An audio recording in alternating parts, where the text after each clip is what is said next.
Adakah anda tahu mengapa sukar bagi kebanyakan orang untuk menjadi kaya? Mengapa hanya sebilangan kecil orang yang dapat simpan duit semasa mereka masih muda? Bagi kebanyakan orang, selepas habis pelajaran dan mula bekerja, mereka mula merasakan cita rasa untuk menjana wang. Seseorang secara tidak sengaja akan menghabiskan semua wang itu dan membelanjakannya atas banyak perkara yang tidak diperlukan. Sekiranya anda ingin memperoleh satu amaun wang yang banyak pada usia 20 tambah, katakan 20,000 RM, maka keutamaan pertama anda adalah buat pengurusan wang yang betul. Di sini saya ingin berkongsi bersama anda tentang 8 jenis barang yang tidak akan dibelanja oleh orang kaya, tetapi orang miskin selalu belanja atasnya. 1. Beli tiket loteri. Sebenarnya, kebarangkalian untuk menang tiket loteri adalah sangat rendah. Jangan kata untuk menang hadiah pertama, kemungkinan untuk menang salah satu hadiah pun susah sangat.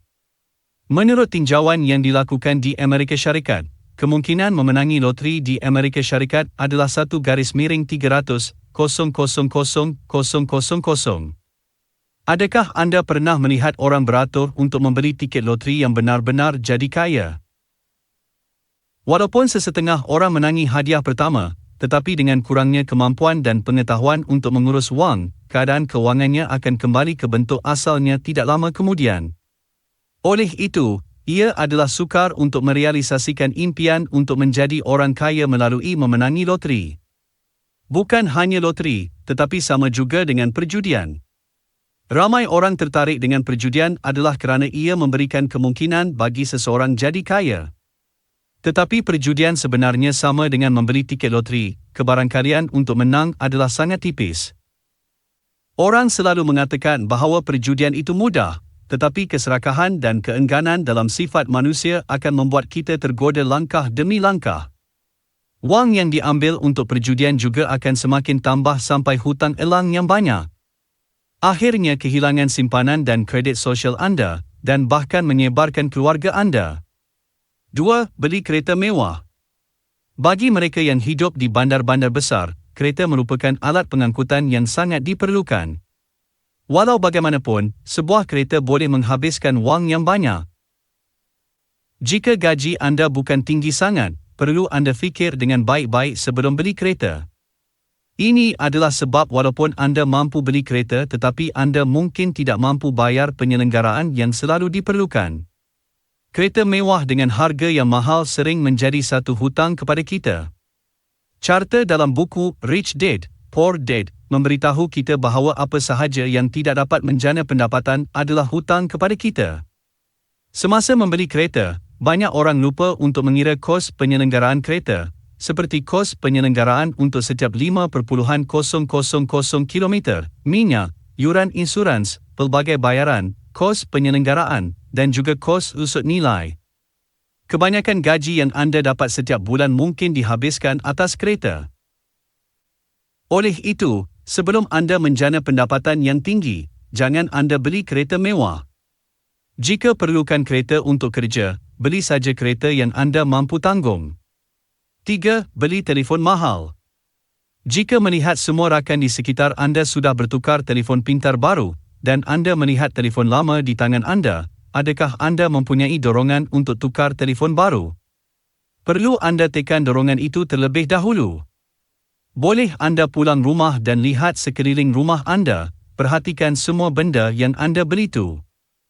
Anda akan mendapati bahawa banyak produk dan alat elektronik tidak diguna sama sekali. Sekiranya anda ingin membeli telefon bimbit baru, boleh anda bertanya pada diri sendiri sama ada anda benar-benar perlu tukar telefon baru, atau anda cuma nak ikut kawan-kawan sahaja. Mesti terdapat banyak produk elektronik yang pernah anda beli cuma atas perasaan impulsif sahaja. Benda-benda ini bukan saja bazirkan wang anda, tetapi juga menyebabkan ruang rumah tidak cukup untuk muat semua band ani. 4. Elakkan habis banyak wang atas rekreasi dan hiburan. Untuk mewujudkan konsep mengguna wang yang betul, yang pertama adalah mengelakkan pakai wang dengan impulsif. Setiap hujung minggu, saya melihat rakan-rakan saya pergi makan dan tempat-tempat makan angin. Untuk mengekalkan lingkaran rakan, adakah anda juga menghabiskan banyak wang dengan sering mengambil bahagian dalam aktiviti sosial yang tidak bermakna? Kebanyakan hiburan akan menghabiskan banyak masa dan wang tanpa kesedaran anda. Apabila anda tidak mempunyai wang yang banyak, lebih baik untuk anda mengelakkan habis wang atas aktiviti-aktiviti seperti ini. Bagi mereka yang sering pergi makan mewah di restoran, mesti mereka habiskan wang dan masa yang banyak. Daripada membelanjakan wang untuk makan dan minum untuk mengekalkan persahabatan, apa yang lebih baik adalah anda boleh pergi berjumpa dengan beberapa rakan yang berfikiran positif dan bermotivasi dan menghabiskan lebih banyak masa bersama mereka untuk menambah nilai dan mencipta nilai untuk diri sendiri. Kebanyakan orang yang berjaya hanya perlu menghabiskan 1 jam sehari untuk belajar, menghadiri kuliah, dan menonton saluran yang berkaitan dengan perniagaan keuangan, dan mereka dapat kemajuan setiap hari. Mungkin anda akan merasakan kehidupan seperti ini sangat membosankan, tetapi jika anda elakkan hiburan yang tidak bermakna yang dapat menjimatkan banyak perbelanjaan dan masa untuk memperkayakan diri anda akan mendapat makna yang banyak demi kehidupan. 5. Terlalu banyak membeli belah dalam talian. Ramai orang membeli belah dalam talian dengan tujuan untuk menjimatkan wang, tetapi ramai orang yang belanja lebih banyak wang untuk membeli banyak barang yang bukan diperlukan. Dalam beberapa tahun kebelakangan ini, membeli belah dalam talian secara beransur-ansur menjadi hobi bagi ramai orang. Anda boleh membeli belah bila-bila masa dan di mana sahaja asalkan telefon bimbit ada pada tangan anda. Di pasaran sekarang penuh dengan barang-barang murah. Maka rasa berbaloi dengan semua orang beli dengan banyak lagi. Walau bagaimanapun, produk ini tidak begitu berguna secara umum dan ia mungkin mudah rosak. Daripada membeli produk yang murah dan tidak berguna, lebih baik membeli produk yang harganya berpatutan dan boleh bertahan selama beberapa tahun. Dengan ini usah anda bimbang tentang masalah yang memerlukan penyelenggaraan yang tidak habis-habis. Contohnya, beli satu juicer yang berjenama dengan harga yang berpatutan, dan jaminan kualiti adalah selalu lebih murah daripada membeli juicer yang murah.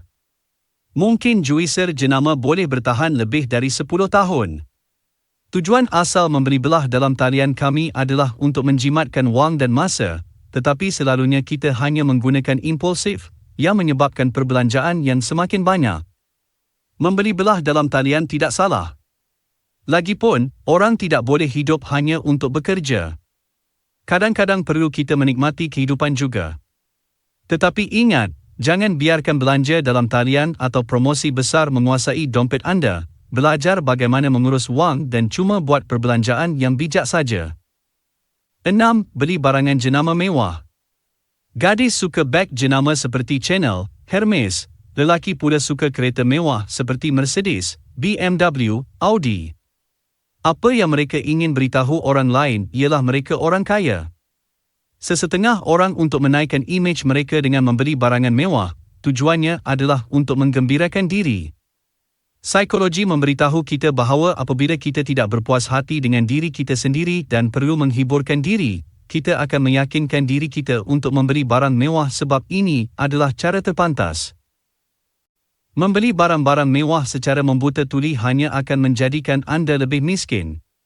Malah terjebak dalam keadaan semakin ketagih ketika membeli. Akhirnya, anda akan membeli barang mewah dengan hutang seperti pakai kad kredit dengan berlebihan. Barangan promosi bermusim atau beg, kasut, telefon bimbit dan sebagainya yang popular kadang-kadang boleh jadikan seorang gila belanja.